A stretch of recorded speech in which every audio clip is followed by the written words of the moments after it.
Hijack.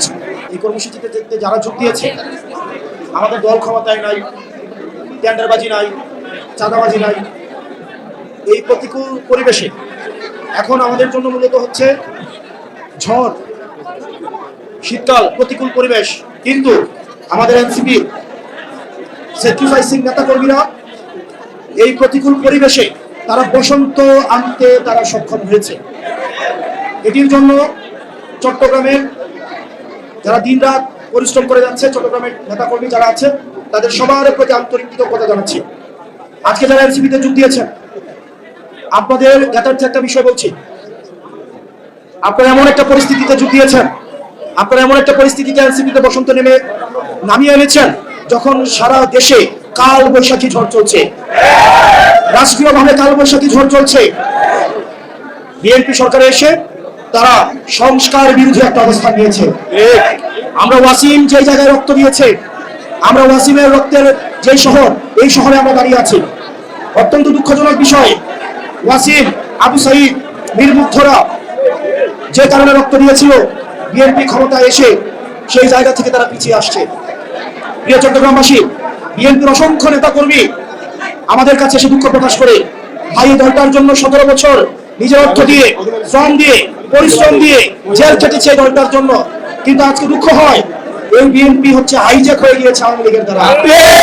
BNP is hijack, BNP hijack হয়ে গেছে, যার কারণে আজকে ইসাক ভাই আমাদের সামনে।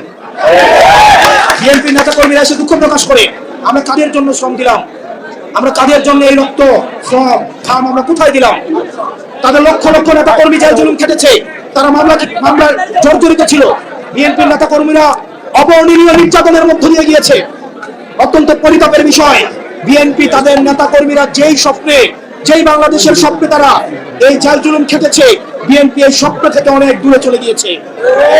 প্রিয় চট্টগ্রামবাসী, আপনাদেরকে এই বিএনপির এই নেতা কর্মীরা, মজলুম নেতা কর্মীদের তাদের দুঃখের গল্প কথা আপনাদেরকে শুনতে হবে। প্রত্যেকটা ঘরে ঘরে যেতে হবে, আপনাদেরকে মাথায় রাখতে হবে, নীরবে একটি বিপ্লব ঘটে যাচ্ছে, প্রত্যেকেই এনসিপিতে আসতে যাচ্ছে। বিএনপির অসংখ্য নেতা কর্মী তারা বিএনপিতে যোগ দিতে, আমাদের এনসিপিতে যোগ দিতে যাচ্ছে। তারা হয়তো অনেকেই লজ্জা এখন করতে পারে না, আপনারা তাদের কাছে যাবেন, প্রত্যেকটা কমিটির যারা নেতা কর্মী আছে তাদের কাছে আমাদের এনসিপির দাওয়াত পৌঁছে দিবেন। আমরা বিশ্বাস রাখতে চাই, যারা ক্ষমতাকে কুক্ষিগত করেছে তারা বাংলাদেশ পন্থার বিরুদ্ধে চলে গিয়েছে, দেশের বিরুদ্ধে চলে গিয়েছে, আমাদের শহীদদের আকাঙ্ক্ষার বিরুদ্ধে চলে গিয়েছে। কিন্তু বিএনপির লক্ষ লক্ষ নেতা কর্মী এখনো পর্যন্ত আমাদের স্পিরিটের সাথে আছে। প্রিয় চট্টগ্রামবাসী, আপনারা প্রত্যেকটা রাজনৈতিক নেতা কর্মী প্রত্যেকটা মানুষের কাছে যাবেন, তাদেরকে সংগঠিত করবেন, তাদেরকে আমার পুনর্গঠন করতে হবে।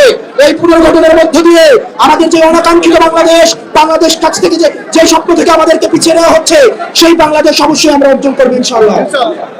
এই প্রিয় চট্টগ্রামে অসংখ্য নারী নেত্রী জুলাইয়ের রাস্তায় নেমে এসেছিল, কিন্তু এটা আমাদের ফেলিওর। আমরা তাদেরকে পুনর্গঠন করতে পারি নাই, তাদেরকে আমরা রিঅর্গানাইজ করতে পারি নাই। সেজন্য অনেক নারী নেতৃত্ব তারা রাজনীতি থেকে পিছিয়ে আসতে বাধ্য হয়েছে।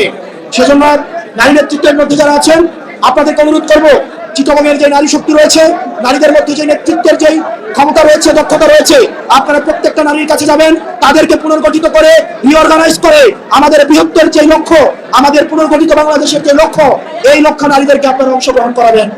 প্রিয় চট্টগ্রামের বাসী, এই প্রিয় চট্টগ্রামে ঢাকায় যখন আন্দোলন বন্ধ হয়ে গিয়েছিল, বন্ধ হওয়ার উপক্রম তৈরি হয়েছিল, চট্টগ্রাম থেকে আবার আন্দোলন আবার সারা বাংলাদেশে ছড়িয়ে গিয়েছিল। আমরা বিশ্বাস করতে চাই, চট্টগ্রামে এনসিপির যে বসন্ত চট্টগ্রামে সম্প্রসারিত হয়েছে, সেই বসন্ত সারা বাংলাদেশের প্রত্যেকটি পথে প্রান্তরে, প্রত্যেকটি জেলা উপজেলায়, প্রত্যেকটি হাটে মাঠে, ঘাটে পথে প্রান্তরে ছড়িয়ে যাবে। এবং আমাদের আহ্বায়ক জনাব নাহিদ ইসলাম, উনি ঘোষণা দিয়েছিল, 10 বছরের মধ্যে যদি বাংলাদেশের কাঠামোগত পরিবর্তন না হয়, তাহলে উনি রাজনীতি ছেড়ে দিবেন। আমরা বিশ্বাস করতে চাই, আমরা প্রত্যেকটা মানুষ, আমরা আমাদের নিজেদের সাংগঠনিক দায়িত্ব যথাযথ পালনের মধ্য দিয়ে, আমাদের আহ্বায়ক জনাব নাহিদ ইসলামের হাতকে শক্তিশালী করার মধ্য দিয়ে আমরা আমাদের আহ্বায়কের যে স্বপ্নের কাঙ্ক্ষিত সংস্কারের যে বাংলাদেশ, সেই বাংলাদেশ অবশ্যই আমরা গঠন করবো ইনশাআল্লাহ।